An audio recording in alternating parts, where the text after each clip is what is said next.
प्रथम तहलका न्यूज। और नूह मेवात से इस वक्त की बड़ी खबर हम आपको बता दें। जी हां, खेडला गांव के समीप शहीद पार्क में शहीदों को श्रद्धांजलि दी गई। कांग्रेस नेताओं ने शहीदों को दी श्रद्धांजलि। इस वक्त की बड़ी खबर हम आपको बता दें। दरअसल गलवान घाटी में शहीद हुए 20 भारतीय जवानों को इस दौरान श्रद्धांजलि दी गई।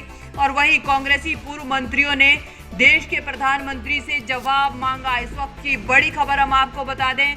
कांग्रेस के पूर्व मंत्रियों ने देश के प्रधानमंत्री से गलवान घाटी में शहीद हुए भारतीय जवानों पर जवाब मांगा है। कांग्रेस नेता और पूर्व परिवहन मंत्री ने पीएम मोदी पर निशाना साधा। उन्होंने कहा कि मोदी सरकार ने चीनी सेना को भारतीय सीमा में क्यों घुसने दिया। उन्होंने इस बात का जवाब पीएम मोदी से मांगा है कि आखिर मोदी सरकार ने चीनी सेना को भारतीय सीमा में क्यों घुसने दिया। साथ ही कांग्रेसी नेताओं का कहना है कि भारतीय सैनिकों को बगैर हथियार के सीमा पर क्यों भेजा गया। इस वक्त की बड़ी खबर हम आपको बता दें, जो जहां खेडला गांव के समीप शहीद पार्क में शहीदों को श्रद्धांजलि दी गई। आपको बता दें कि कांग्रेसी नेताओं ने शहीदों को श्रद्धांजलि दी है और गलवान घाटी में शहीद हुए 20 भारतीय जवानों को इस दौरान श्रद्धांजलि दी गई। साथ ही कांग्रेस नेताओं ने पीएम मोदी पर भी निशाना साधा है और उनसे जवाब मांगते हुए कहा कि मोदी सरकार ने चीनी सेना को भारतीय सीमा में क्यों घुसने दिया।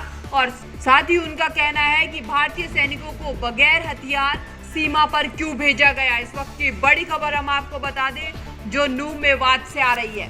गलवान घाटी में हिंदुस्तान की सरजमी में हमारे वीर सैनिकों और जो हमारे शहीद हुए हैं 20 जवान, उनको हम खिराज अकीदत पेश करने के लिए आज यहाँ भारतीय राष्ट्रीय कांग्रेस प्रदेश कांग्रेस कमेटी के प्रतिनिधि के तौर पे हम अपनी खिराज अकीदत पेश कर रहे हैं। और आज हम यही कि हमारे शहीदों को, हमारे वीर जवानों को जो सरहद पे हमारी रक्षा करते हैं, उनके से संबंधित मोदी सरकार से हम 2 ही सवाल करना चाहते हैं। सबसे पहला, क्यों हमारी जवान जो सरहद की सीमाओं की रक्षा कर रहे थे, उसमें चीन क्यों घुसपैठी करने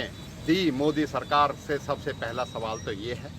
दूसरा सवाल हमारा ये है कि हमारी जो जवान थे उनको रक्षा करने के लिए और उनको इस्तेमाल करने के लिए बिना हथियार के वहाँ क्यों भेजा गया।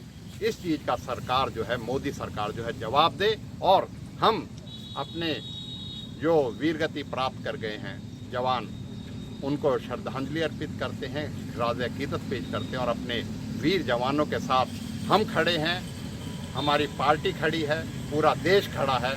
मोदी जी, आप जो है सामने जो सवाल आ रहे हैं उनका जवाब दें और आप जो है देश को इन सवालों का जवाब ज़रूर दें। तो मैं अपनी पार्टी की तरफ से और अपनी तरफ से जो हमारे हिंदुस्तान की सेना के जवान जो वहाँ शहीद हुए हैं, सबसे पहले मैं और मेरे साथ खड़े हुए हमारे पूर्व मंत्री से जो आफ्ताब जी, मैं उसी संबंध में आज हम यहाँ इकट्ठे हुए हैं पार्टी के निर्देशानुसार। तो हम अपनी तरफ से उनको श्रद्धांजलि अर्पित करते हैं, खिराज अकीदत पेश करते हैं। और इसी के साथ साथ हम आदरणीय मोदी जी जो आज के प्राइम मिनिस्टर हैं देश के, उनसे हम पार्टी के निर्देशानुसार भी अपनी तरफ से भी हम कहना चाहते हैं, पूछना चाहते हैं कि आखिर ये चीन को मौका, आपने घुसपैठ कराने का मौका क्यों मिला और क्यों आप लोगों ने दिया। ये सरकार की जिम्मेदारी बनती है, भारत सरकार की जिम्मेदारी बनती है। नंबर 2, जहाँ तक हमारे शहीदों की बात है, सारी दुनिया जानती है, सारा देश जानते हैं, हम उनकी तरफ उन्होंने जो हमारे लिए कुर्बानी देते हैं, आज हमारा भारत देश उनकी ही बदौलत हम जो है आज़ादी के सांस ले पा रहे हैं यहाँ। और आने वाले भविष्य में हम मोदी जी से ये भी कहना चाहते हैं कि जो वो शहीद हुए हैं उनके लिए आने वाला मौका ऐसा नहीं मिला जिस तरह अब जो है चीन को जो इन्होंने मौका दिया, आइंदा ऐसा मौका नहीं मिलना चाहिए।